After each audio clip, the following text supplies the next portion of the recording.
நண்பர்கள் அனைவருக்கும் வணக்கம். இன்னைக்கு நம்ம இந்த வீடியோல ஜிபே பயன்படுத்தும் வாடிக்கையாளர்களுக்கு மிக முக்கிய புதிய தகவல் ஒன்று வெளியாகி இருக்கு. ஸோ அதை பத்தி தான் இப்ப நம்ம பார்க்க போறோம்.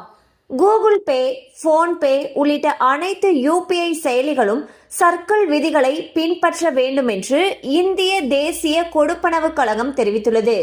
பொதுவாக வங்கி கணக்கு வைத்திருக்கும் பொதுமக்கள் தங்களது வங்கி கணக்குடன் இணைக்கப்பட்டிருக்கக்கூடிய மொபைல் எண் மூலம்தான் பண பரிவர்த்தனை செய்ய முடியும். ஒருவேளை 2 மொபைல் எண்களை வைத்திருந்தாலும் அதில் எந்த மொபைல் எண் இணைக்கப்பட்டுள்ளதோ அந்த எண்ணை வைத்து மட்டும்தான் பண பரிவர்த்தனை செய்ய முடியும். இந்நிலையில்தான் யூபிஐ சர்க்கிள் உதவுகிறது. இதன் மூலம் ஒரே வங்கி கணக்கில் 2 அல்லது 3 மொபைல் எண்களை இணைந்து பணம் அனுப்ப முடியும். என்னதான் இதில் ஒன்றுக்கும் மேற்பட்ட மொபைல் எண்கள் பயன்படுத்த அனுமதி வழங்கப்பட்டாலும் பண பரிவர்த்தனை செய்ய முதன்மை கணக்காளருடைய அனுமதி கட்டாயமாகும். உதாரணமாக, வங்கி கணக்கு வைத்திருக்கக்கூடிய ஒருவர் தனது நண்பர் அல்லது உறவினர்கள் யாரேனும் ஒருவரின் மொபைல் எண்ணை தனது வங்கி கணக்கில் இணைத்துக் கொள்ளலாம்.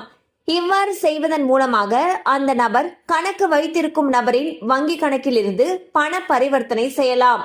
ஆனால் ஒவ்வொரு முறை பண பரிவர்த்தனை செய்யும் பொழுது கணக்கின் உரிமையாளர் அனுமதி அளித்தால் மட்டுமே பரிவர்த்தனையை மேற்கொள்ள முடியும்.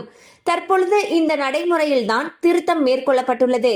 அதாவது இந்த யூபிஐ சர்க்கிள் மூலம் 2ஆம் பட்சமாக வங்கி கணக்கை பயன்படுத்தும் நபர்கள் ஒரு நாளைக்கு 5000 மற்றும் ஒரு மாதத்திற்கு 15000 வரை மட்டுமே பண பரிவர்த்தனை செய்ய அனுமதி வழங்கப்படும் என்பது குறிப்பிடத்தக்கது.